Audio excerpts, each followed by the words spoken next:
everybody, I'm JJ Johnson. You're watching Reality Survival, and today in this video what I want to do is talk with you about the myth of the rule of threes.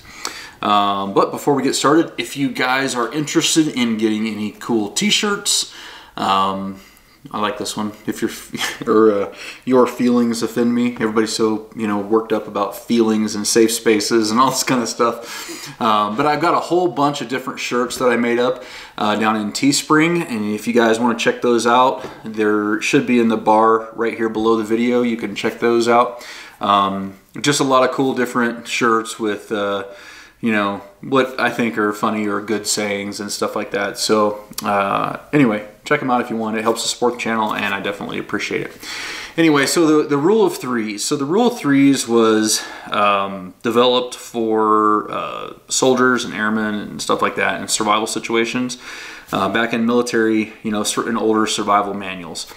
And the idea behind it is, you have 3 minutes without air, 3 hours without adequate shelter, 3 days without water, and 3 weeks without food, and then you could die if any of those time periods get exceeded or whatever.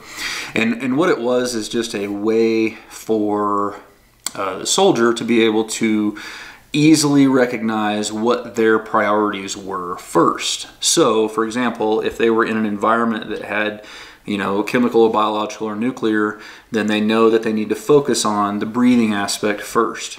If they were in an extreme cold weather or whatever environment, then they need to focus on shelter first. If they were in the desert, then maybe they need to focus on shelter or water, depending. So it was just a way to help lay out some priorities, and the primary thing with that was to show them that food was the last on the list. You got a whole lot of stuff to do in a wilderness survival situation before you get to food, because people tend to focus on food more than they should in wilderness survival situations. And so that was the whole reason for that thing, that rule of threes being developed.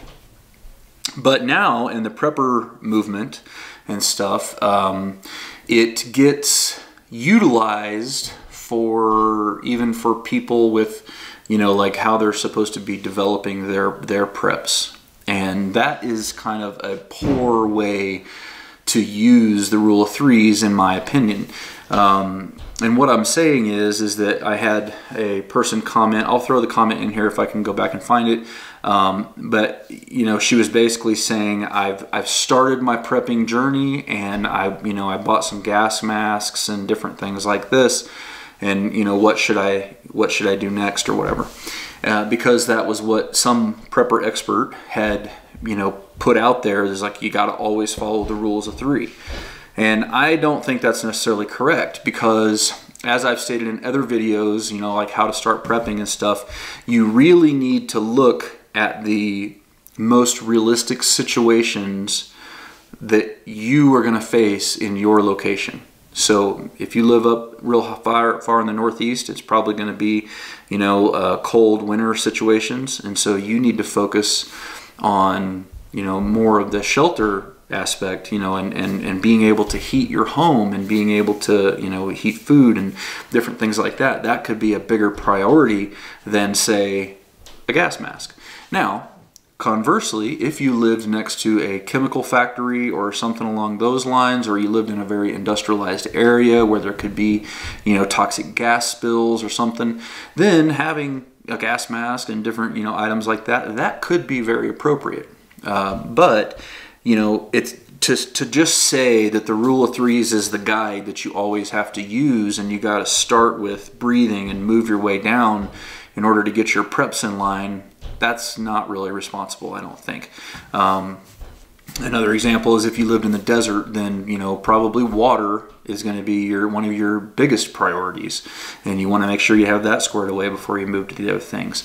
So it really just depends. It depends on the situation, but you need to look at where you live, do a little bit of research, and go back and try to establish, how frequent are the natural disasters, and what are those natural disasters that hit in your area?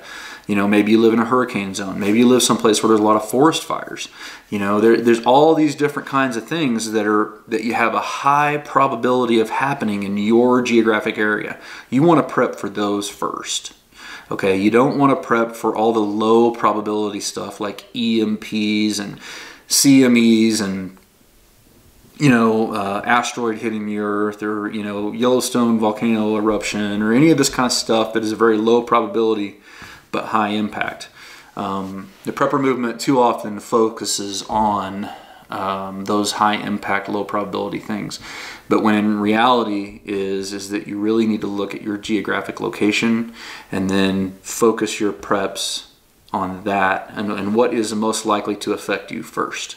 And what would you need in those critical situations and in the aftermath of those critical situations to be able to, you know, survive in that environment. So that's why I think for prepping purposes, the rule of threes is a little bit of a misnomer, and it's not really something that you should use as a guide for how you go about putting together your preps. Now, I don't even know who the prepping expert is that recommended this. I have no idea.